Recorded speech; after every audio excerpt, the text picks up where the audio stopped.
Portugal is a small country, but its influence has been anything but.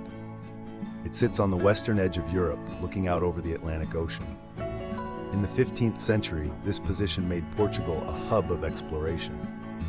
It was from here that explorers like Vasco da Gama set off, navigating new sea routes and connecting Europe to far-flung places like India, Africa, and South America.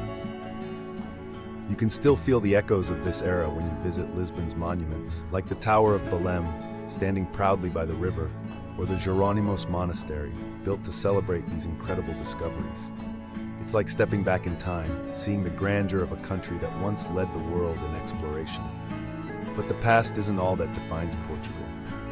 Lisbon, the capital, is a perfect example of how the old and the new coexist. Walk through Alfama, one of the city's oldest neighborhoods, and you'll find narrow, winding streets, small squares, and a sense of history in every corner. Here, Fado music fills the air in the evenings, a soulful, melancholic music that speaks to the Portuguese spirit. It's more than just music.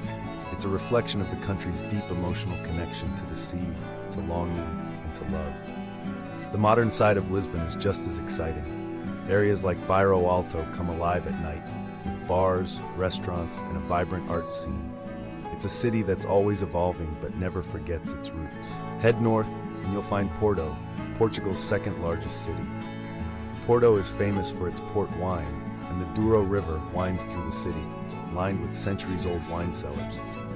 You can visit these cellars, learn about the winemaking process, and of course, taste the wine that has made this region famous worldwide. Just outside Porto is the Douro Valley, a UNESCO World Heritage Site and one of the oldest wine-producing regions in the world. The landscape here is breathtaking, terraced vineyards that seem to go on forever, carved into the hillsides along the Douro River. Winemaking here is still done with traditional methods, and there's a sense that time moves a little slower in this part of the country. Portugal's diverse landscapes don't stop there. If you head south, you'll reach the Algarve, famous for its stunning coastline. This region is known for its warm climate, golden beaches, and rugged cliffs. It's a haven for beach lovers, but also for anyone who enjoys outdoor activities. Surfing is huge here, with the Atlantic waves drawing surfers from all over the world. Hiking trails wind along the cliffs, offering panoramic views of the ocean and hidden coves below. If you prefer a more relaxed pace, the Algarve is also the perfect place to simply sit by the beach, take in the sun, and enjoy some fresh seafood. The small fishing villages along the coast offer some of the best seafood in the country, with dishes like grilled sardines or octopus salad being local favorites. And speaking of food, Portugal's cuisine is another highlight. The Portuguese have a love for simple, fresh ingredients, especially seafood. Bacalhau, or salted cod, is the national dish, and there are endless ways to prepare it, whether baked, fried, or mixed into stews. Grilled sardines are another must-try, especially in the summer when they're fresh and abundant. And of course, you can't leave Portugal without trying pastel de nata, a small custard tart with a perfectly crispy crust and creamy filling.